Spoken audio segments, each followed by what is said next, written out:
పితా పుత్ర పవిత్రాత్మ నామమున ఆమెన్. సహోదరి సహోదరులారా, ఈనాటి పట్టణాలను మనం జాగ్రత్తగా పరిశీలిస్తే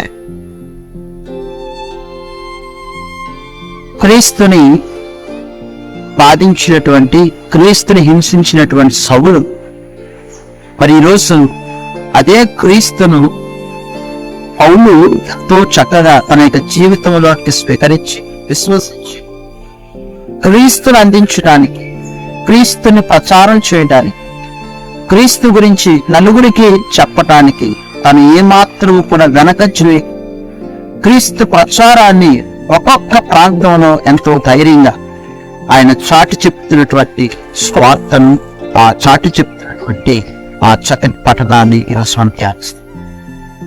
ఈరోజు మనం ప్రత్యేకంగా ఏథెన్స్లో తన ప్రచారాన్ని మనం ఆలకిస్తూ ఉన్నాం. మరి దానికంటే ముందు పౌలు బెరయాలో ఆయన తన స్వార్థను ప్రకటించాడు. మరి ఈ రోజున ఏథెన్స్లో తన స్వార్థను ప్రకటిస్తూ ఏథెన్స్ ప్రజల గురించి ఆయన ఇస్తున్నటువంటి ఒక చక్కటి మాట ఏంటంటే, ఆయన చెప్తున్న మాట, ఏథెన్స్ ప్రజలారా, పౌరులారా, మీరు మిక్కిలి భక్తుపరులని నాకు తోచుచున్నది అనేటువంటి తన ప్రేమను, తన విశ్వాసాన్ని వారిని ప్రోత్సహిస్తూ చెబుతున్నటువంటి మాటలు. ఏథెన్స్ పౌరులారా, మీరు మిక్కిలి భక్తుపరులని నాకు తోచుచున్నాయి అనగా వారి విశ్వాసాన్ని చూసి, వారి యొక్క జీవిత విధానాన్ని చూసి, వారు ఉంటున్నటువంటి వారి యొక్క వినయ విధేయతలను చూసి మీరు భక్తిపరులని నాకు తోచుచున్నది. దేవుని బిడ్డలారా, మరి ఈరోజు మనం ఏ విధంగా ఉన్నా మన యొక్క జీవితము ఆ భక్తి పరులు లాంటి జీవితం మన జీవితం, ప్రార్థనా పరులుగా, భక్తి పరులుగా మనం అందరం కూడా జీవిస్తూ ఉన్నామా? ఆత్మ పరిశీలన చేసి ఇక రెండవది దేవుని బిడ్డలారా, స్వార్థను మనం ధ్యానం చేసినప్పుడు స్వార్థలో మనం చదువుతున్నటువంటి మాటలు పవిత్రాత్మ దిగి వచ్చినప్పుడు జరగబోయేటటువంటి ఆ మహత్తర కార్యముల గురించి ఈరోజు మనం ధ్యానిస్తూ ఉన్నాం. అదేమనగా ఆ పవిత్రాత్ముడు ఏ విధముగా మనల్ని నడిపించినో, ఏ విధముగా మనందరినీ కూడా ఆయన మనకు బోధించినో, ఏ విధముగా ఆయన ఆ పరిశుద్ధాత్ముడు మరి మహిమ పరిచినో అన్న విషయాలు ఈరోజు మనం స్పష్టంగా చూస్తూ ఉన్నాము. పరిశుద్ధాత్ముడు దిగి వచ్చినప్పుడు జరగబోయేటువంటి మహత్తర కార్యముల గురించి స్వార్థ మనకి ప్రకటిస్తూ ఉంది.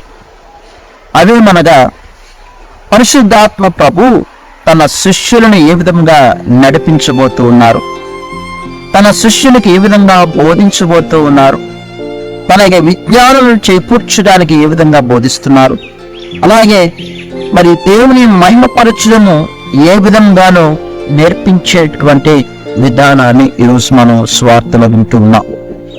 పవిత్రాత్మ ఆ దైవ జనులను పరిపూర్ణమైనటువంటి సత్యములోనికి నడిపిస్తుంది అన్న సంగతిని మనందరికీ కూడా తెలియపరుస్తుంది. క్రీస్తుని విశ్వసించి ప్రతి వాడు కూడా సత్యములోనే జీవిస్తాడు అన్న సంగతి నేర్పిస్తూ ఉంది.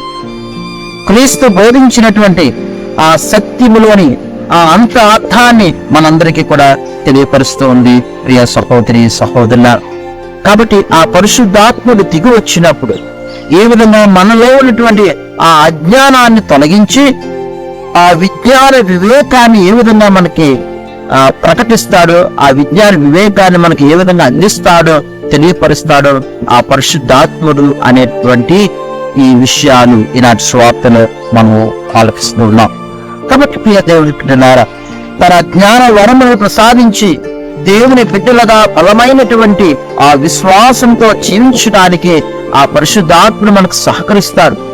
ఆ క్రీస్తులో మనం జీవించడానికి, ఆ క్రీస్తు ప్రకటించినటువంటి ఆ విశ్వాసంలో మనల్ని నడిపించడానికి, ఆ క్రీస్తులో ఇంకా అధికముగా ఎదగడానికి, ఆ విజ్ఞానాన్ని మనందరికీ కూడా తెలియపరచడానికి ఈ పరిశుద్ధాత్ముడు మనందరికీ కూడా తోడ్పడుతూ ఉంటాడు, సహకరిస్తూ ఉంటాడు ప్రియ సహోదరి సహోదరుల. కాబట్టి మనందరి జీవిత లక్ష్యం అదే, ఆ క్రీస్తును మరింతగా తెలుసుకుంటూ, ఆ క్రీస్తులో మరింతగా ఎదుగుతూ, ఆ క్రీస్తు ఇచ్చినటువంటి ఆ జ్ఞానంలో మనం ఎదగటానికి మన యొక్క జీవిత లక్ష్యంగా మనం పెట్టుకోవాలి. ఆ విధంగా మనం జీవించినప్పుడే దేవుణ్ణి మహిమపరచగలం, ఆ భగవంతుని సంతోషపెట్టగలం. క్రీస్తుని హింసించినటువంటి సౌలు, క్రీస్తుని నమ్ముకున్నటువంటి ప్రజలను ఎంతో ఘోరంగా హింసించేటువంటి సౌలు, అదే సౌలు క్రీస్తును స్వీకరించి క్రీస్తులో ఆయన ఎదుగుతూ ఈరోజు పౌలుడిగా అదే ప్రజలకు అనేక ప్రాంతాలకు తిరుగుతూ అదే క్రీస్తు గురించి అందిస్తున్నటువంటి సంగతులు ఈరోజు మొదటి పట్టణంలో ఆయన సువార్తను ఎంతో ధైర్యంగా ప్రకటిస్తూ ఉన్నారు. ఆ ప్రజలకే ఆశ్చర్యం కలిగించే విధంగా, ఆ ప్రజలకే ఏంటి అద్భుతము అనేటువంటి విధంగా ఈరోజు బెరయాలోను ఏథెన్సులోను వార్తలు ప్రకటిస్తున్నారు. ఆ ప్రకటనలు, ఆ సువార్త ప్రచార భాగంగా ఈరోజు ఏథెన్సులు ఆయన చెప్తున్నటువంటి మాటలు మనం ఆలోచిస్తున్నాం. అపోస్తల కార్యములు 17వ అధ్యాయం 22వ వచనంలో ఆయన చెప్తున్నటువంటి మాట, ఓ ఏథెన్సు పౌరులారా, మీ మిక్కిలి భక్తి పరులని నాకు తోచుచున్నది అనేటువంటి సంగతిని వాళ్ళని ప్రోత్సహిస్తూ చెప్తున్నారు. ఎందుకు ఆ విధంగా చెప్పగలుగుతున్నారంటే వారి యొక్క భక్తి గల జీవితాన్ని చూశారు, వారి విశ్వాస జీవితాన్ని చూస్తూ ఉన్నారు.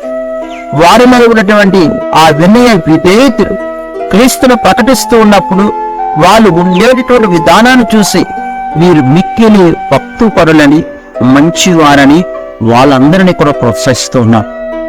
ప్రియ దేవుని బిడ్డలారా, మనల్ని కూడా ఇతరులు చూస్తూ ఉన్నప్పుడు, మనం ఏ విశ్వాసంలో ఉన్నా మనల్ని చూస్తూ ఉన్నప్పుడు ఇతరులు కూడా ఆ భావం కలిగి ఉండే విధంగా మన జీవితం ఉండాలి.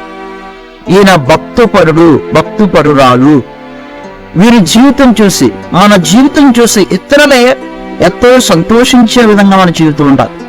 మన మాట తీరులో కావచ్చు, మన యొక్క ప్రవర్తనలో కావచ్చు, మనం నడిచేటటువంటి నడకను చూసి కానీ, లేదంటే మన ప్రార్థనా జీవితం కానీ, మనం ఉండే విధానం కానీ చూసి వీళ్ళు భక్తి పరులు, వీళ్ళు ప్రార్థనా పరులు, వీళ్ళు చాలా మంచి వ్యక్తిత్వం కలిగినటువంటి బిడ్డలు అని మనల్ని చూసి ఇతరులకు ఆ విధంగా తోచే విధంగా మన జీవితం ఉండాలి. ఈరోజు ఆత్మపరిశీలన చేసుకున్నాం. మన జీవితాన్ని చూసి, మనల్ని చూసి ఏ విధంగా ఇతరులకు ఆ భావం కలుగుతూ ఉంది, ఎలాంటి భావాలు మనల్ని చూసి మనం ప్రేరేపిస్తూ ఉన్నాం.